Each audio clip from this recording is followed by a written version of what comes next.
Here we And are. we are live. Yep. Okay. Hi, everyone. Hi, Karina again. Past 2 weeks that we went together for the conversation because last week I was traveling, so I couldn't be present then. But nevertheless, you did the live, so it was also nice to hear it afterwards. And what I can remember, me, Karina, is that the last time we were on together, we spoke about seeing or experience the effects of walking barefoot in the grass and what Mhm. that would do for our bodies, for our skin, for our living. So I can say for me, we would do it for 14 days. I did it only the first week. This week I didn't because I don't have a garden. That's Mhm. justification for not doing it. I'm aware of that. So let us say, yeah, I'm aware of that. I did not choose it to go outside because it's in a 5-10 minute walk. I can be in a park, so I could have done it. What I can share is in that week that I did, what for me was really, how do I call it? The energy. The energy I got and I experienced was like my feet started to tingle and becoming alive. And then it went up to whole my body. And even when I went inside, it lasts for half an hour at least. That tinkling, that energy, I could Mhm. sense it. And before I can say I wasn't really present with that. I wasn't definitely was aware of it, but wasn't present with it. So it's more like, yeah, a knowing and aware, but you shuffle it outside. So then, yeah, like it didn't contribute as it did now, as it did now. Got you. Yeah. So For how me, was it with you? for me, I went intermittently during both weeks, but I didn't do the full 2 weeks on a daily basis. Yeah. And I can relate to what you say with the tingling in the feet. And I have a tree in the yard of the house that I'm renting currently. And I really have built a connection with that tree. And this today, the tree said, "So when are you going to really visit me?" And I got what visit me meant is to really go to the trunk and touch the trunk and be present there with the energy of the tree and all of that. And I mean, I really enjoy looking at the tree, both being naked in the winter, so to speak, without any leaves, and then seeing the leaves coming in. Um, and it's so I will go out after we're done. And I also have to say it's been relatively hot here, so if I decided to even go out, it was usually more towards the evening because my creative time is in the morning where I can just have fireworks going of ideas, etc. So going for a walk or going outside is Yeah. more an evening adventure. Yeah. Yeah, but even though you say it, you got to receive a lot of the tree only by looking at it and being present from inside to outside, even Yeah. though it's called you to hug it and be with it and be present. That's an extra. And what Mhm. I noticed more, and it came from that presence with walking bare feet in the grass and that tingling, that I started also when I see a picture of it is a mountain or animals or whatever, some of Mm-hmm. nature, Yeah. that I really stop breathing in a matter of speaking, like stop being present and ask myself also. I noticed I ask myself, what can I receive now from this animal Yeah. or this plant, or and what contribution that was. How is that for you? Is that something that already came up in your world also? Um, yeah, and maybe even in a slightly different way, being a photographer, Hmm. living in a very, very urban area, I chose to go to the zoo in order to take pictures and cut out as much as possible of, frame it so there is no fencing or any of that to be seen. And it was an incredible contribution to me to just being present with the animals. And I even have a feather of parakeet on my bookshelf that I got from one of the visits, and I saw the feather on the ground, and there was a zookeeper, and so I asked if I could have it, and she just gave it to me. So it's a beautiful blue, color. And so looking at those images and images that I have taken later, especially in the wild, uh, you know, uh, still are an incredible contribution. And I love, for instance, to go to Yellowstone National Park in the fall when animals are starting to come down again from the high mountains, to be in the lower reaches, getting ready for the winter. So Yeah, that's sitting there and just, can you imagine? I mean, how a buffalo looks like with this big hump. It feels like it's so heavy in the front and so lightweight in the back. And then seeing it running downhill was just total awe of how the heck is he doing that? The strength yeah. and everything. So I just love often to, yep, I shoot a few pictures, but then it may not be anything spectacular because I know pretty much what do I have at home. But then it's as much fun for me and as gratifying, as much contribution to just sit there and watch the animals, being present with them, seeing what's going on, their interaction in the herd, and all of that, or even talking to them.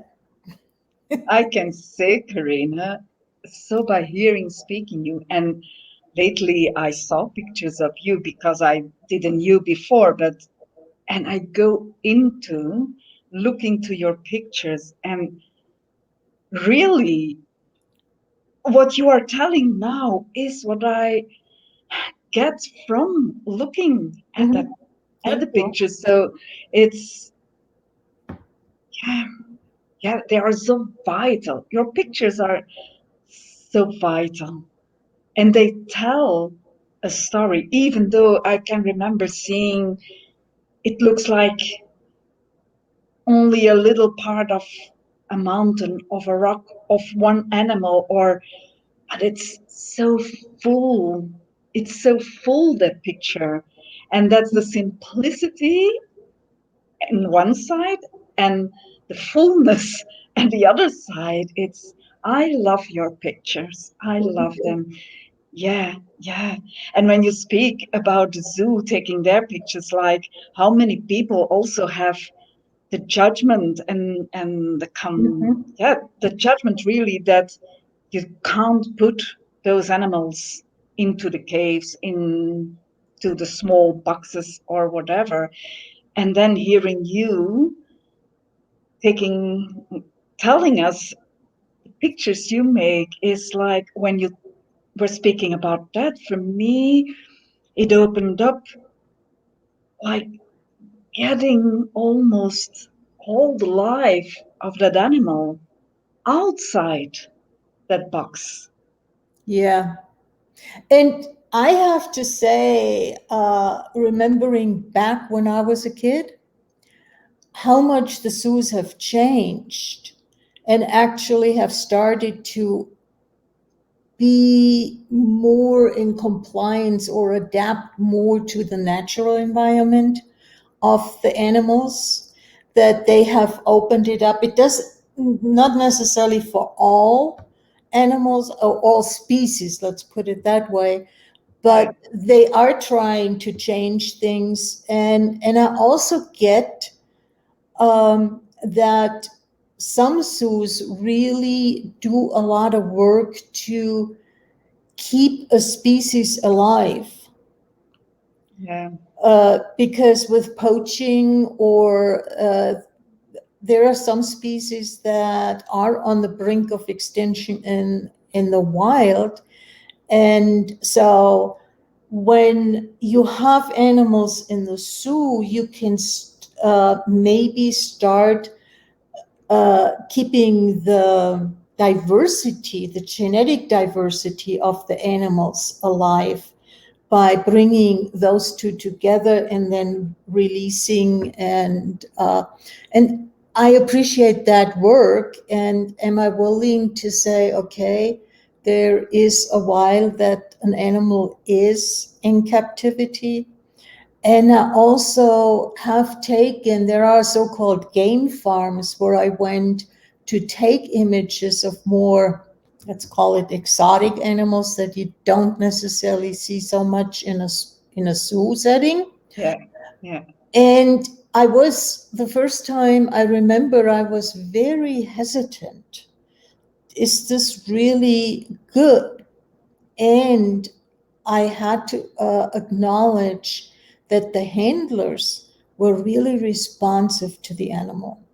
When I thought, okay, the animal is done, it's either just before or just after thinking that the handler said, okay, the animal is done, you get another minute, and then we're closing down. So that allowed me also more leeway. And what if we get out of the judgment? What if we get out of fixed points of view? yeah. That, and you mentioned something that I saw in documentaries also, like they say they are present, those who care for the animals, as it's done now. So they are present with the animal and they are talking with the animal. So Mm-hmm. in that way, there is a natural type of care. And in documentaries, I saw it also.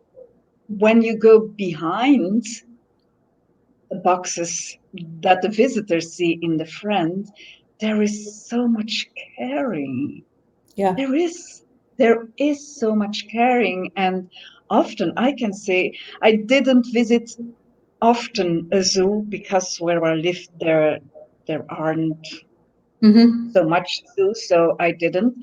But then seeing on National Geographic or on telly those documentaries and following them, the carekeepers, how they really are present with the animals and they're caring. I would say also of the love, but it's more than the love.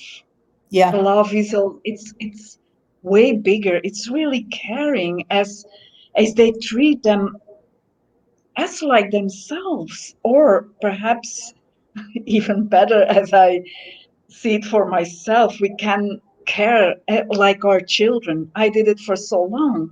I cared a lot more for my children than for my body. Yeah. Yeah. So, yeah, And how much is that caring actually also a contribution to the animal? And how much is the animal a contribution to the caretaker? That, Karina, yeah, that seeing that interaction, because it, when we go have a look at those wild animals, yes, even though they are in the boxes and with the care, they still are wild animals from Mm-hmm. nature. And at the same time, from the care and from the respect and the trust, the animal receives also all those contributions. The animal gives that trust back. Yeah. And that's so beautiful to see. And those documentaries opened for me another space and altered also my point of views, which Mm-hmm. is also coming out of a lot more judgments. Yeah. So in what I became aware of or more conscious aware of is also we can receive so much more from everything from nature, from our planet, from the plants, from the trees, from even from those documentaries. We can so much more receive if Yeah. we want to receive it. And for so long, I had the idea if I'm not really in nature, not standing out in nature, I can't receive from nature. I lived for a long, long time with Yeah. that point of view. And from that point of view, obvious, I cut me off from nature. And there was that separation. Mm-hmm. So, And how much can we be in oneness actually with it? And I fully relate to what you're saying. I was doing for years rites of passage, which usually took place in nature, and you had to go into the wilderness. mm, And I started playing with what if I go through the same daily setup on some level, but do it from home. And it is possible. What it requires is to really be willing to be present, present with where you are, present with yourself, and what is going on for you. And what if we can learn? Because from my perspective, nature is consistently present with self. A plant yeah, doesn't go off into imagining whatever it is. A plant is there and is present with what is oh, the sun is shining, oh, now it's shade, now it's raining, I'm closing up, I'm opening up, all those things. It requires the presence of being, and how much can we learn from that? yeah, yeah.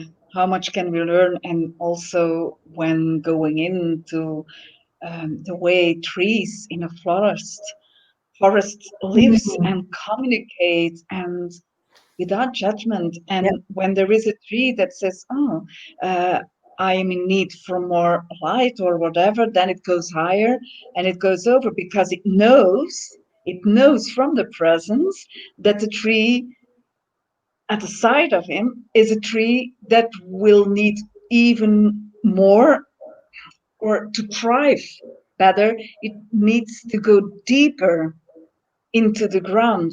So give space because there are trees that are more in necessity of the direct sunlight and Mhm. others from the soil. So, and the natural way and also how they grow when a plant in the forest or even in the garden, when it is in need from something, it knows where to go to.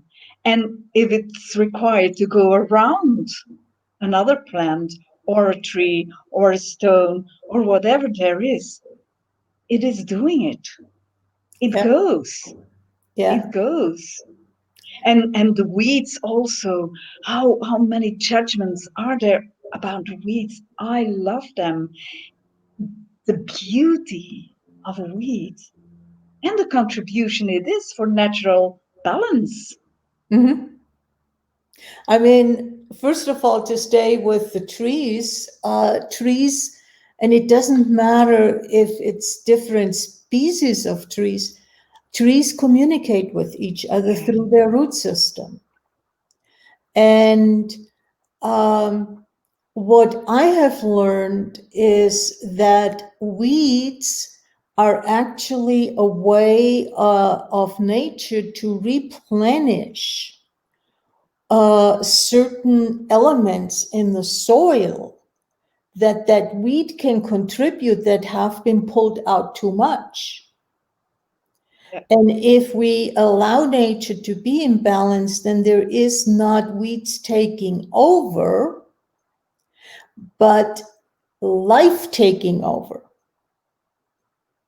And how That's much is their beautiful. life? I mean, leave a parking lot abandoned for a while, there is stuff growing. Yeah. Yeah. And this I can relate, Karina. The house before I had with a garden, it Mhm, was a wilderness because I took 10 or more years. No one was living there or no one was treating that garden. mhm, So when I started there and become present with the garden and treating it and caring for it, it gave us every year I saw something new coming out of the soil. And it was really beautiful, even flowers. And then because the neighbor, she knew that pot of land, it's not that big, it wasn't that big, but that doesn't matter. And then she said, yeah, but before, so many years before, that and that and that growed there. So yeah, it's coming back. It's coming back, and it's also the soil is full of bacteria and viruses and this weed for, yeah, mhm. like you say, it's not e- everything has their lifetime. Yes. And we human are the race who are fighting so much against lifetime. Again, is it lifetime or is it life in general? With that also And life in general. Yeah. and listening to you, what I became aware of is if there is a energetic presence in nature that calls forth whatever seeds are there, because now is the time to come forth to contribute to that energetic presence. And it's that is part of the being in oneness, part of communion with the earth, with plants, with nature, with, how do we want to be with nature? Yeah. The oneness and the diversity in Mm-hmm. that oneness. That's Mm-hmm. so beautiful.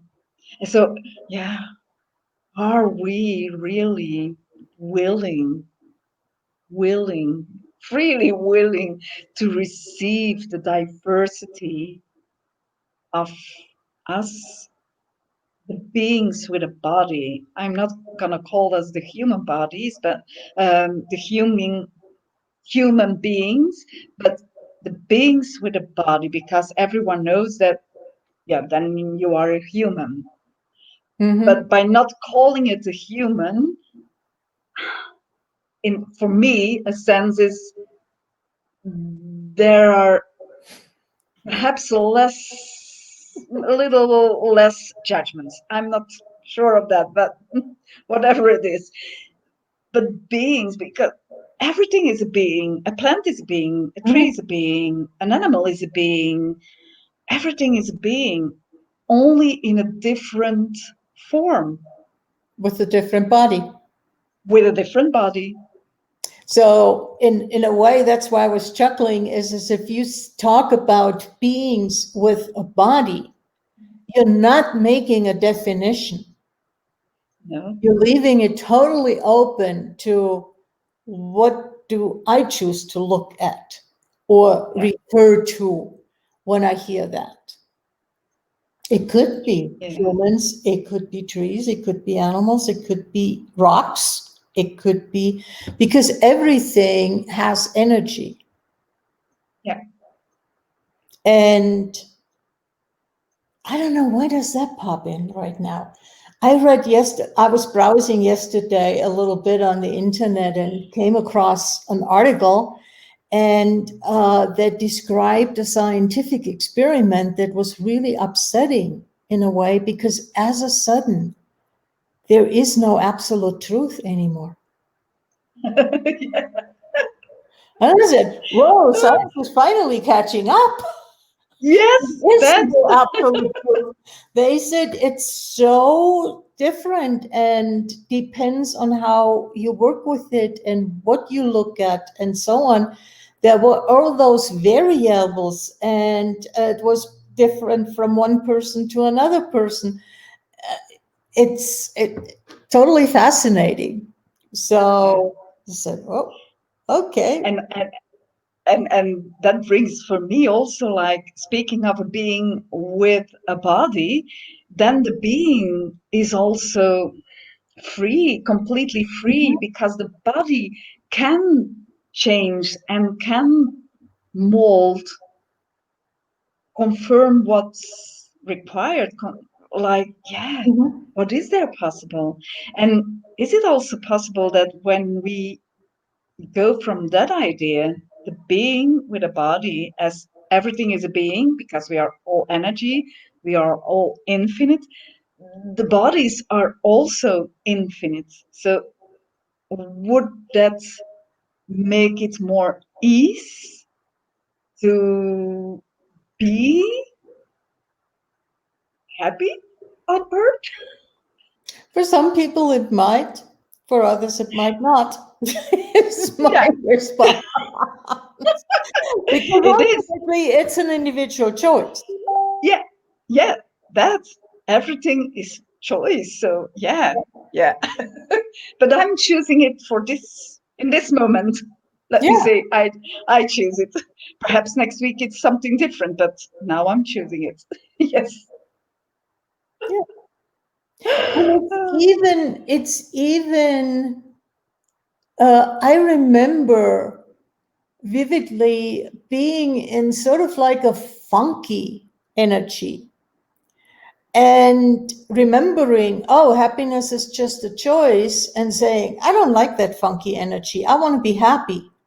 And just that mere choice, expressing it and actually choosing to be happy, the energy totally shifted. And I was, within minutes, I was happy. And there was nothing different but me choosing happiness. Yeah. That I can relate, because when I hear that first time, it is just a choice. I got, but it is just a choice. What does that mean? And it is from really choosing it in a moment that is funky or that is Yeah. less happy, then being aware and ask yourselves, what am I choosing here? Mhm. Because the happiness is available at the same time that the sadness is available. It is the other side of the coin, but as you have the coin in your hand, you can say, oh, I will look at the sadness, or no, that's not working. So let Yeah. me turn it around. And yeah, in the first time I did it, it took me a little bit longer because I knew I chose it, but not really Yeah. choose it. It's more that It's an kind of, intellectual exercise. yeah. But the more you do it and you exercise and you are willing to go and dive into that experiment. You can call it also an experiment. Like, yeah, let me see what it is bringing me, because I can have that tool, I can have that knowing that is possible. But when I don't apply it, when I don't choose it, when I don't experience it, it's something like you put it on your cabinet and you can look at and you can know and you can find it beautiful, but then then it doesn't come alive. Yeah. You know what? Since we're getting close to the time, what if we make the challenge until next week? Choose happiness and allow nature to contribute to you in that choice. Yeah, yeah, let's do that. Let's do that and see what we experience, and maybe other people will leave a comment in in it and underneath, and we'll see what goes on. What will come up? Yes, let's do it. Karina, thank you, thank you, thank you. I loved it again, the Oh, conversation. me too. So, I so enjoy the conversations with you. It feels like playing ball. So to me, yeah, yeah, it's yeah, just you throw the ball and the other receives it and plays with it and throws it back. It's just so much. yeah. So, and what would it take for the next time to have more players in the conversation to come on? So, yes, Actually leave a comment right away that we yeah, can yeah, respond to. Yeah, I like yeah, that idea. yeah. Perfect. Great. Okay, we See will you see next next Tuesday. week. Bye Bye bye. bye.